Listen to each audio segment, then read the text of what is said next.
What I would say to anybody with any type of disability is that doesn't make you who you are. It is definitely a part of who you are, but it isn't who you are. And sometimes we focus so much on the disability, on what we can't do, we kind of forget about all of our abilities. So we really need to take a step back and focus on all the great things that we can do, what we have accomplished, and the fun things that we love to do.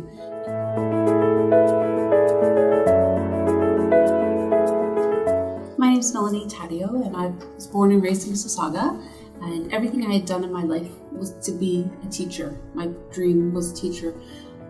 And I was the little girl in her bedroom, line up all her stuffed animals and teach them. That was my dream. I wanted to make a difference by being a teacher.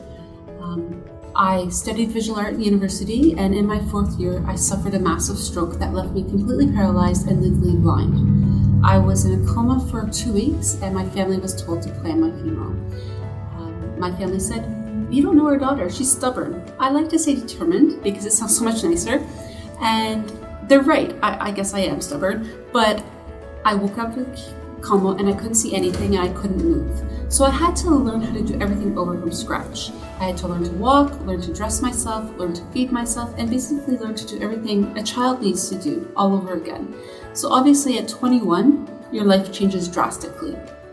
This affected me greatly, obviously, because my dreams were interrupted and my whole family and life was in disarray because we truly didn't know anything about disability. So not only did I have to go through years of physio rehab, learning how to walk again, all of that sort of thing, but my family was really trying to adjust to the new me. My sister actually summed it up very well by saying, "You stole my sister."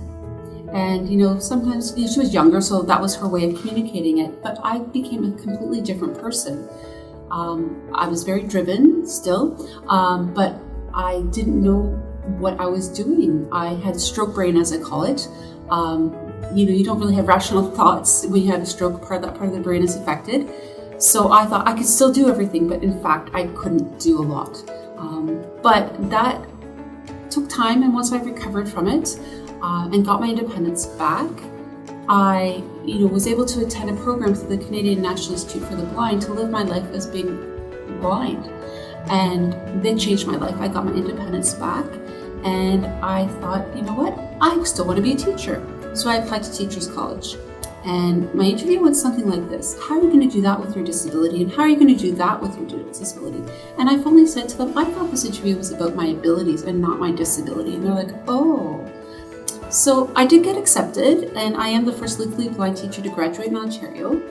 However, there are still a lot of barriers that I faced. Nobody really wants to hire a blind teacher, which was a struggle for me to really cope with at the beginning. I wasn't as comfortable with my disability back then as I am now. But what happened was I met a lot of individuals with various disabilities along the way saying that they wanted to be independent, just like myself. And I'm like, you can. And when I was in Teachers College, I was told, oh, you really need to work with special education. And I thought, how rude. Why would I only work with people with special needs? Because I'm disabled. I was being labeled. I was being fit into that box. But reality is I loved it. That's where my passion lied. So my specialization is special education. And being able to work with individuals with various disabilities, I really got to learn a lot about disability, about how to advocate for yourself and how to ask for help. And I want to make sure that no other individual goes through what I went through with wanting to access education and training. So Connect for Life is a charity to help individuals with disabilities access education and training programs. And we have an umbrella of services. We have training programs in the areas of life skills, broadcast training, radio broadcast training, as well as advocacy and referral. We help educate the public through workshops and sensitivity training. We also offer counseling and support services. We want to ensure that everybody has the resources that they need.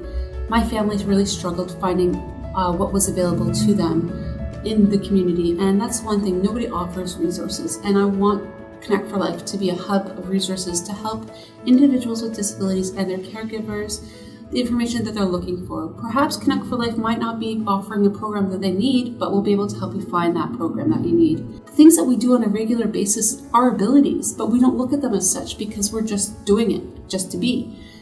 So really just take a step back, look at your life and see all the great things that you accomplished, because truly there's so many of them.